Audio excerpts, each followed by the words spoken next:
Welcome back to Physical Geography. Today we're going to deal with coastal processes, provided my internet doesn't crash again. Um, Coastal processes are something that we all should be familiar with just simply because we live in a coastal area. We're not in the coastal zone, but we live near the coast.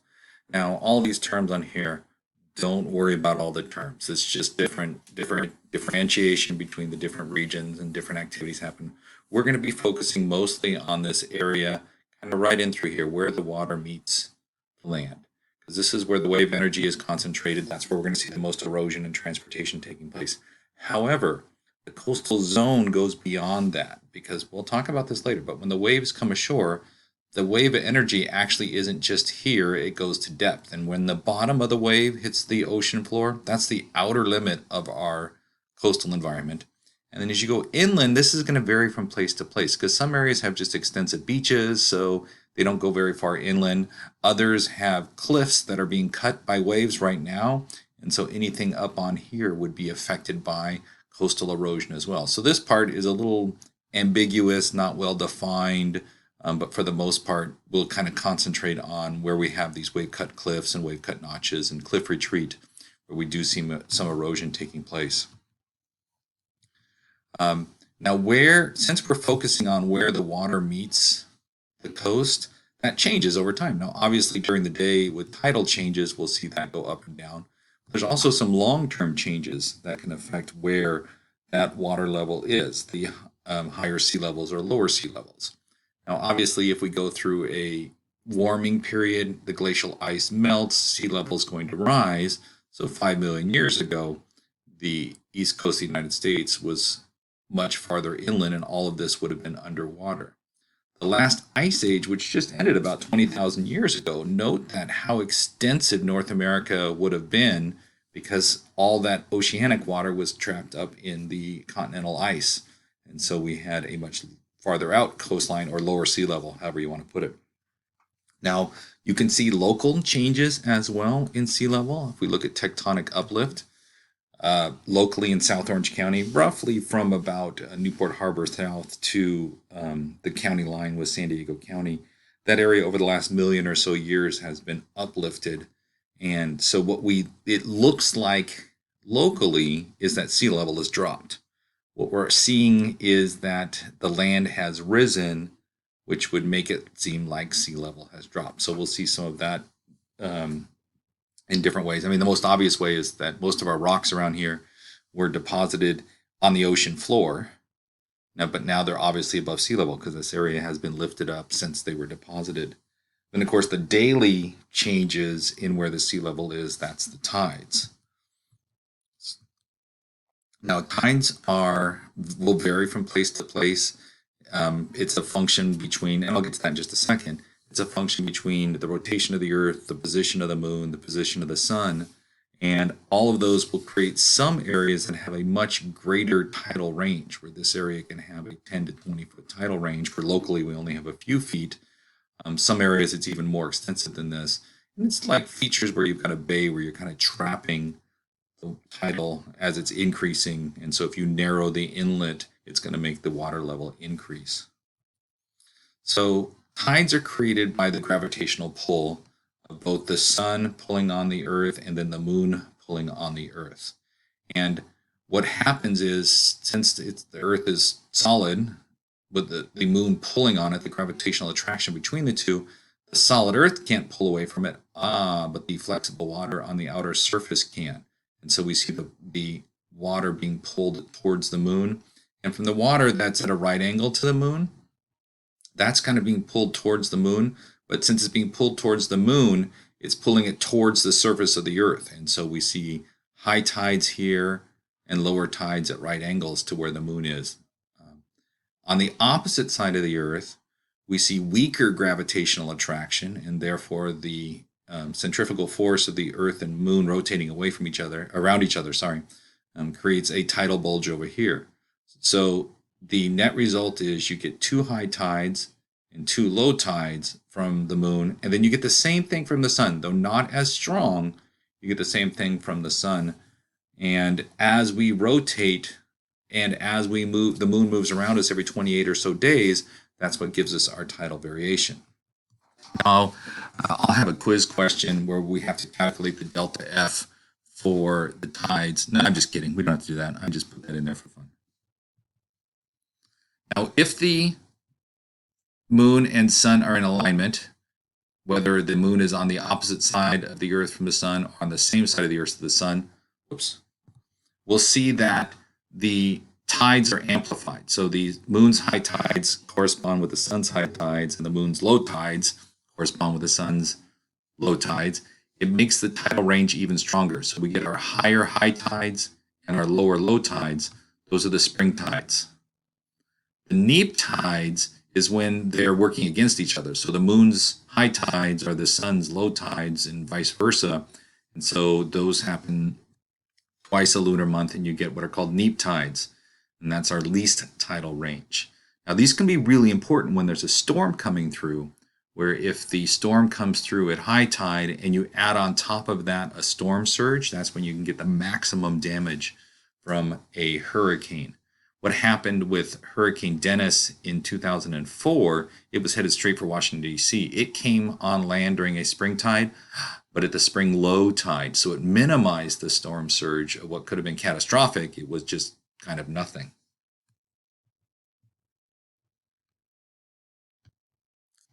Since most of our coastal processes are related to wave energy and how they move and transport and erode things, we'll spend a little bit more time on waves. This photo is from the author of the original version of the textbook, Tom McKnight, and you'll notice that he went all the way to South Africa to take a picture of a wave to put in a textbook. Tom taught at UCLA. He did not have to go very far to get pictures of nice waves. I think this was him on vacation in South Africa, took some pictures for the textbook and used it as a tax write-off, in my humble opinion. All right, so waves are formed by wind blowing across the surface of the ocean. I mean, you've seen this when you try to cool off your cup of coffee in the morning and you blow on it and you see the little ripples. This is just on a much larger scale. The fetch is where it's windy. That's the wave generation area. And there's lots of times where it's windy and you don't get waves, or the waves don't go very far, because it needs a amount of time for the vibration to be set up in the water from blowing across the water. And so the minimum to have waves leave the windy area, you've got to have 10 miles an hour for 1 hour minimum. Now, obviously, the larger the fetch, the greater the winds, the longer they're blowing, the greater the waves are going to be, and the farther that they will travel.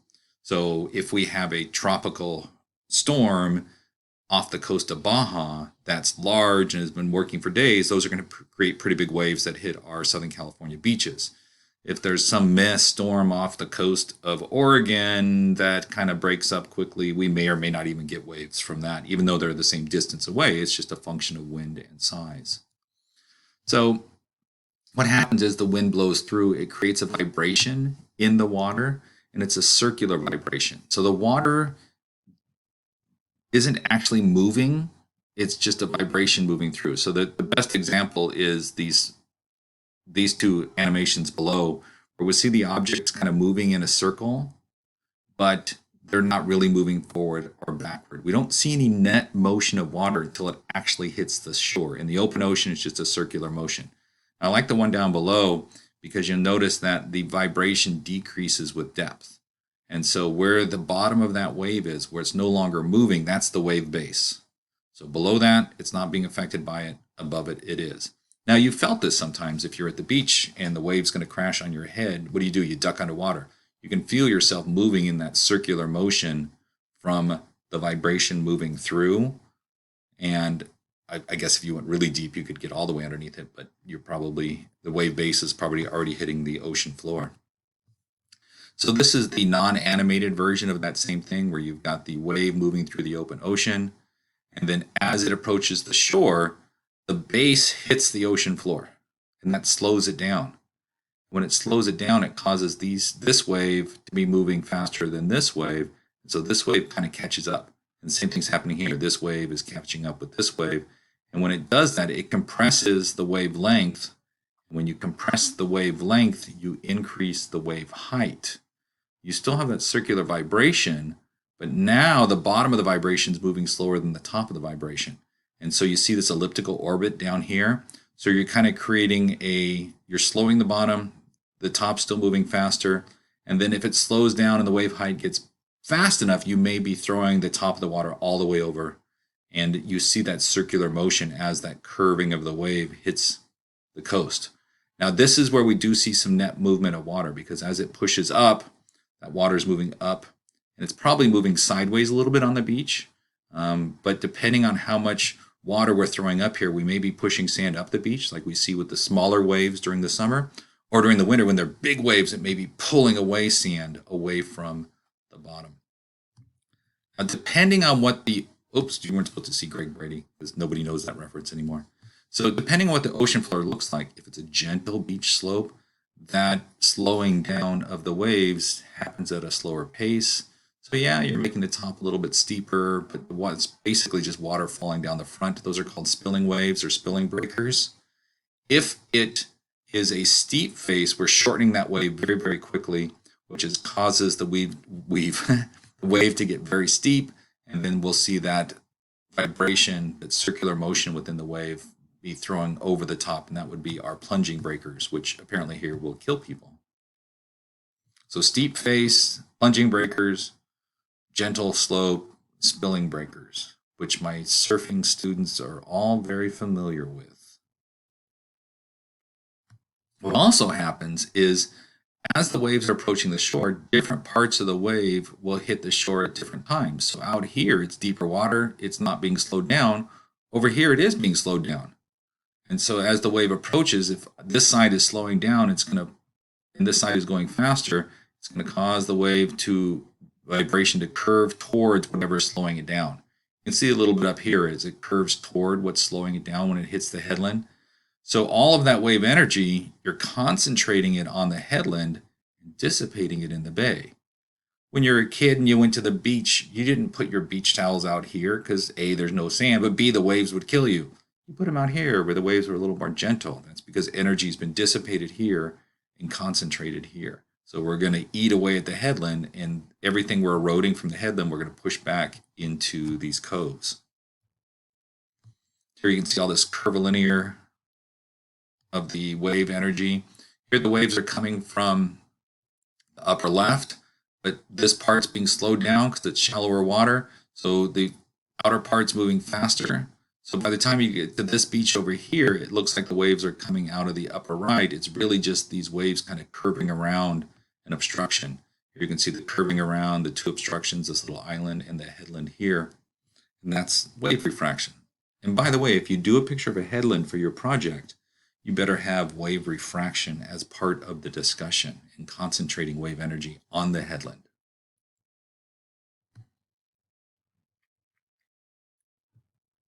They don't have to be big dramatic headlands. This one just kind of sticks out a little bit. Wave energy is concentrated here on the headland and this little sea stack right there.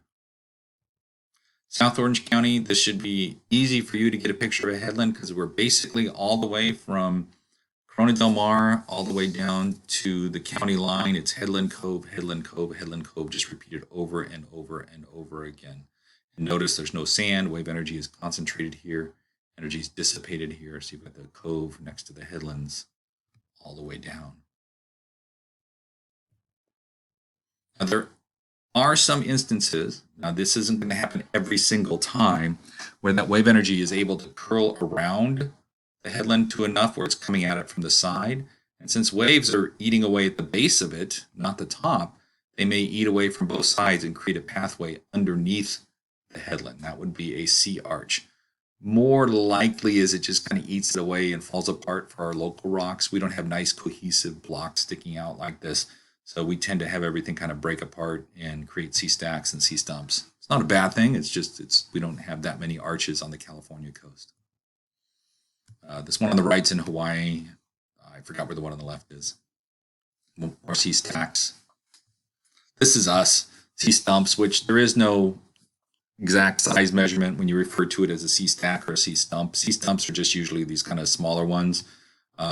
This is all this coastline's retreating. At one point, this headland would have been much larger. And then as the wave energy is breaking apart the rock, it's carrying it away and out to sea and leaving parts some erosional remnants as it goes. Now this is called the 12 Apostles in Australia, even though there were only 8 of them. It's Australians. They drink when they name things. This front one, you see this little wave cut notch at the base. You can see it here as well. Well, that's going to be undermining this until some point it ended up collapsing. So the 12 apostles, which were only 8 of them, now is only 7. But they still call them the 12 apostles. Here's that wave cut notch. Now this one's awesome and overly dramatic because this is coral. Coral is really cohesive, so you can undercut the base of it. Now this is a really unstable slope, and it'll probably fail. But that wave cut notch is where the wave energy is concentrated during high storm events. So what we're kind of doing now is looking at different terms for kind of the same process. So when that wave energy is concentrated in one spot, that's where the most erosion is going to take place. You've got water. Water weighs 1 ton per cubic yard. So when it slams against rock, it's going to break it apart. It's going to push water into any joints and cracks, and the hydrostatic pressure can be enough to break apart the rock. It's going to throw rocks against rocks to break them apart. You end up eating away at the hillside, but you're eating away at that same elevation. So you create this wave cut notch, but the same thing is what the other thing that's happening is this whole cliff is retreating in the process. It's moving backwards. So depending on how you're approaching the subject matter, what you're talking about, if you're just talking about wave erosion hitting the coast, if you're talking about the wave cut notch as a result of the wave energy, or the fact that the cliff is retreating as the wave is creating that wave cut notch. And then there'll be one more term that's happening here. Again, it's all depending on what you're talking about. Is it the cliff you're retreating, you're focusing on? Is it the wave cut notch? Is it the wave energy? But we're going to talk about this little flat area here in a little bit as well. Here you can see the notch at the base of that cliff. Now, the flat area, see there's no wave cut notch here. This flat area, that's the wave cut platform. Thank goodness a lot of these terms are kind of make sense. Like, hey, there's a notch in the bottom of the hill cut by a wave. What's it called? It's a wave cut notch. Hey, look, there's a flat area cut by the waves. What do we call it? A wave cut platform. So this would be low tide in this photo, but it's cut across, flattening this surface, causing this cliff to retreat. So these you can see at low tide. We have a few of these around here. If you go to Aliso Point during low tide, you can see the really nice wave cut platform that they have there. We have another result of these wave cut platforms, and I'll get to that. So here we've got the really low tide Capricorn coast. We have what are called marine terraces. So remember I mentioned the sea level change can be from tectonic activity. So picture this as Orange County a million years ago. And we had all those processes taking place. The waves eating at the base of the hill, creating a notch, causing the cliff to retreat, but it's creating this beautiful wave cut platform. Well, tectonic processes lift all of this up. Sea level stays the same, but lifts all of these up. So this would have been this, but it's a million years later. So we've got a new wave cut platform being formed off our coast. So if we were uplifted, we should see evidence near the beach of flat areas that are old wave cut platforms. Sorry, old wave cut platforms, when they get lifted up, are called marine terraces. If there's a test question, I'm not going to be picky about what you call it, a wave cut platform or marine terrace. As long as you recognize the process and what caused them, I'm happy with that. So this is Las Brisas and Laguna Beach. Main Beach is just off this to the side here on the right. Notice this big flat area up in through here. That's an old wave cut platform that's been lifted up and is now a marine terrace. And so that's why all of these areas have a common elevation through them. Here you can see this big flat area in through here. This is one of my favorite photos because this is the California coast, the Central California. It's been uplifted, but you see the flat area. But what are these things? Yeah, they're old sea stacks and sea stumps. It's what if we lowered the water over here, it would look like this. Big flat marine terrace here. There's a few other ones that aren't as noticeable. They've been eroded a little bit in through here, but our offshore islands are lifting up. And if they're lifting up, they're going to look like the sea level is dropping. Now, locally, hey, this is Dana Point. That's right. This is where the Ocean Institute is. Not Las Brisas, Cannons, and I forgot the other restaurant is up there. Baby Beach is over here. This is all parking. Um, this is not my photo. I'm not that old. But here you can see in Dana Point this flat area that goes across here and extends into where downtown Dana Point is. That's an old Marine Terrace. And then as you're heading north on PCH, you drive across another big, long, flat area. That's another Marine Terrace. This flat area here down in La Jolla. So this is, you're kind of looking at it from above. I'll change the angle in just a second where you can see it better. But this is I-5 in the background. We're at the north end of Camp Pendleton. And here you can really see the nice, well-developed wave cut platform. Most of South Orange County, if there's a cliff, you're going to see a little flat area on it. Now, there's a few places where it dips down, and that's where streams have cut through. But it's all about this relatively the same elevation through most of South Orange County.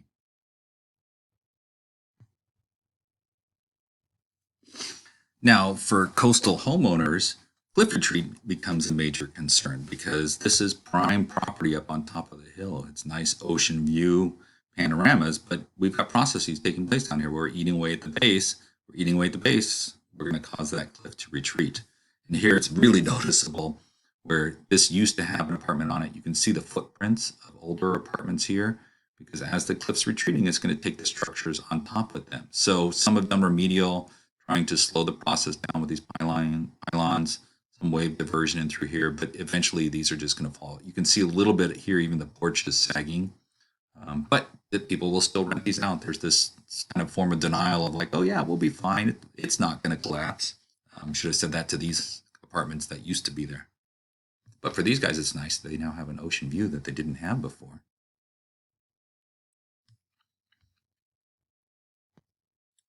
Now, most of the time, waves aren't going to hit the coast at a direct right angle. I mean, our irregular shape of our coast, we get storms from the Gulf of Alaska and we get storms from the tropics. So they're coming at us from the south and north a little bit. So we see that when they come at an angle, they'll cause both the water and sand to be moved along the coast. The cheesy little diagram here, you can see that the wave, when it comes in, it pushes it sideways and then gravity pulls it straight back down. So if we repeat that over and over along the entire beach, we see sand being moved along the coast.